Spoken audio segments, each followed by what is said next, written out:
लाल रक्त से धरा नहाई, श्वेत नभ पर लालिमा छाई।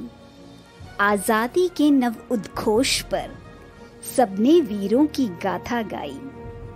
गांधी, नेहरू, पटेल, सुभाष की ध्वनि चारों ओर है छाई। भगत, राजगुरु और सुखदेव की कुर्बानी से आंखें भर आई। ए भारत माता, तुझसे अनोखी और अद्भुत माना हमने पाई। हमारी रगों में तेरे कर्ज की एक बूंद है समाई। माथे पर है बांधे कफन और तेरी रक्षा की कसम है खाई। सरहद पर खड़े रहकर आजादी की रीत निभाई। आप सभी को दोस्तों स्वतंत्रता दिवस की हार्दिक शुभकामनाएं। चलिए फिर से अपने देश की आजादी पर याद करें वो वीर गाथाएं जिन्हें सुनकर मन में जोश भर जाता है और हौसले बुलंद हो जाते हैं। स्वतंत्रता दिवस, हमारी आजादी का दिन। ये एक दिन हम सबको एक धागे में पिरो देता है।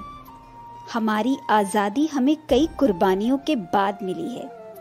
मैं तो यही उम्मीद करती हूँ कि हमारे दिलों में ये लौ हमेशा जलती रहे। हमें हमारी आजादी का मूल्य सदा याद रहे। वैसे तो हमने वीरों और वीरांगनाओं की गाथाएं बचपन से ही सुनी हैं, पर कुछ गाथाएं ऐसी हैं जिन्हें सुनकर आज भी मन जोश से भर उठता है, जैसे कि प्रताप राणा की जीवनी। श्याम नारायण पांडे की पंक्तियों में आइए आपको इसकी एक झलक सुनाती हूँ। रणबीज चौकड़ी भर भर कर चेतक बन गया निराला था। राणा प्रताप के घोड़े से पड़ गया हवा का पाला था। गिरता न कभी चेतक तन पर राणा प्रताप का कोड़ा था। वो दौड़ रहा अरिमस्तक पर या आसमान पर घोड़ा था। जो तनिक हवा से बाग हिली लेकर सवार उड़ जाता था। राणा की पुतली फिरी नहीं तब तक चेतक मुड़ जाता था। वैसे तो ये कविता का सिर्फ एक हिस्सा है, पर राणा प्रताप के ऊपर तो कई कहावतें प्रचलित हैं। चेतक पर चढ़ झिसने भाले से दुश्मन संहारे थे। मातृभूमि की खातिर जंगल में कई साल गुजारे थे। झुके नहीं वो मुगलों से अनुबंधों को ठुकरा डाला। मातृभूमि की भक्ति का नया प्रतिमान बना डाला। हल्दी घाटी के युद्ध में दुश्मन में कोहराम मचाया था। देख वीरता राजपुताने की, दुश्मन भी थर्राया था। बलिदान पर राणा के भारत माँ ने लाल देश का खोया था। वीर पुरुष के देहावसान पर अकबर भी फपक कर रोया था। भारत माँ का वीर सपूत हर हिंदुस्तानी को प्यारा है। कुंवर प्रताप जी के चरणों में शत शत नमन हमारा है। हमारे देश की शान सिर्फ वीरों से ही नहीं, वीरांगनाओं से भी बड़ी है, जैसे रानी लक्ष्मीबाई, जिनके बारे में हम हमेशा से ही सुनते आए हैं। एक और वीरांगना है जिनके बारे में आज मैं आपको बताने जा रही हूँ, महारानी ताराबाई। महारानी ताराबाई, जिन्हें ताराबाई भोसले के नाम से भी जाना जाता है। इनका जन्म अप्रैल 1675 में महाराष्ट्र में मराठा साम्राज्य के मुख्य सेनापति हंबीरराव मोहिते के घर में हुआ था। ताराबाई के पिता हंबीरराव मोहिते छत्रपति शिवाजी महाराज और संभाजी महाराज के शासनकाल में सेनापति थे। हंबीरराव ने अपनी पुत्री ताराबाई का विवाह शिवाजी महाराज के पुत्र राजाराम के साथ कर दिया, जो उन्हीं के भांजे थे। ताराबाई और राजाराम भोसले के पुत्र का नाम शिवाजी द्वितीय था, जिनको राजाराम की मृत्यु के बाद मराठा साम्राज्य की राजगद्दी पर बिठाया गया था। पुर्तगाली उन्हें मराठाओं की रानी कहा करते थे। ताराबाई ने अपने पिता से राजनीति और युद्ध कौशल में महारत हासिल कर ली थी और 8 साल की छोटी सी उम्र में ही ताराबाई का विवाह छत्रपति राजाराम भोसले से हुआ। शिवाजी महाराज की मृत्यु के पश्चात उनके पुत्र संभाजी राजगद्दी पर बैठे। लेकिन उनका शासनकाल बहुत ही छोटा रहा, क्योंकि मात्र 31 वर्ष की आयु में उनकी मृत्यु हुई। राजा राम जी शिवाजी के द्वितीय पुत्र थे। उन्होंने इसके पश्चात राजगद्दी संभाली, लेकिन फेफड़ों के संक्रमण के कारण उनकी भी जल्द मृत्यु हो गई। उनका और ताराबाई का एक नवजात शिशु था, जिसे ताराबाई ने उनका वारिस घोषित करते हुए शिवाजी द्वितीय की उपाधि दी और शासक घोषित किया।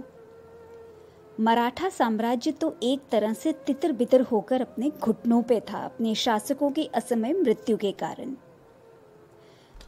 ताराबाई इसे समझ चुकी थी। उन्होंने मराठा साम्राज्य को पतन से बचाया। उन्हें पता था कि आक्रमण ही एकमात्र उपाय है। मुगल सेना तो उस समय ये सोच के निश्चिंत थी कि मराठा साम्राज्य कभी उन पर आक्रमण कर ही नहीं सकता।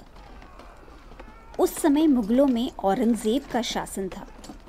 अब क्योंकि ताराबाई ने अपने पिता से बेहतरीन युद्ध कौशल तथा राजनीति विरासत में पाई थी, उन्हें मुगलों की इस कमजोरी का अंदेशा हो गया था।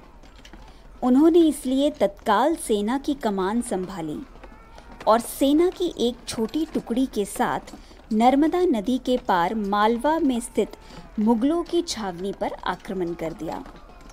पर बदकिस्मती से ताराबाई के दरबारियों में एक घर का भेदी था, जिसके कारण मुगल इस आक्रमण के लिए तैयार थे।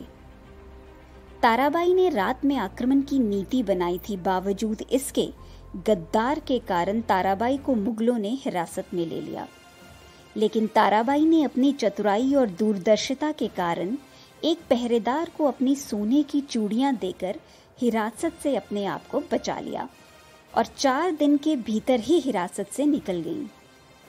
इस घटना के 1 साल बाद मुगल शासक औरंगजेब की मृत्यु हो गई, जिसके कारण मुगल साम्राज्य के शासक बनने की होड़ सी शुरू हो गई, क्योंकि सभी जानते थे कि औरंगजेब के वारिस इस काबिल थे ही नहीं। इसी दौरान ताराबाई ने अपने मराठा साम्राज्य की नींव मजबूत की। जब मुगल शासन संभला तो उन्होंने अपनी आखिरी चाल चलते हुए संभाजी के पुत्र साहू जी को आजाद कर दिया, जो ताराबाई के भतीजे थे, और राजनीतिक हलचल बढ़ा दी। वैसे तो साहू जी मराठा साम्राज्य के वारिस थे, पर उनके इस तरह अचानक मुगलों द्वारा छोड़े जाने पर ताराबाई को विश्वास नहीं था। ताराबाई ने उन्हें गद्दी सौंपने से इनकार कर दिया और इस इनकार ने एक युद्ध का स्वरूप ले लिया।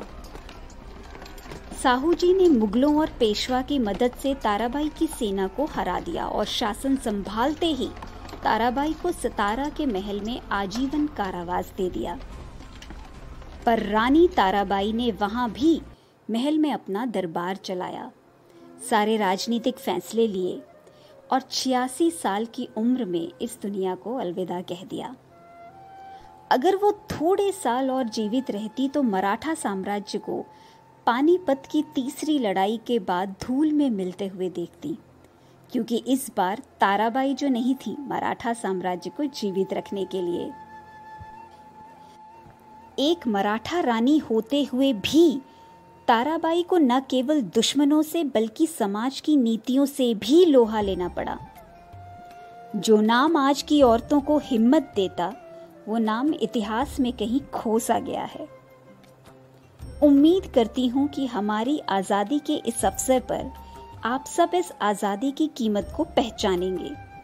हमें बहुत सी ताकतों से लड़कर ये आज़ादी मिली है। हमें आपस में बैर न रखकर बाहरी ताकतों से अपने देश को न सिर्फ बचाना चाहिए, बल्कि अपने देश को दुनिया में सबसे बेहतर बनाना चाहिए। आप सभी को स्वतंत्रता दिवस की हार्दिक शुभकामनाएं। आजाद रहें, आजादी में सांस लें और एकजुट रहें। जय हिंद।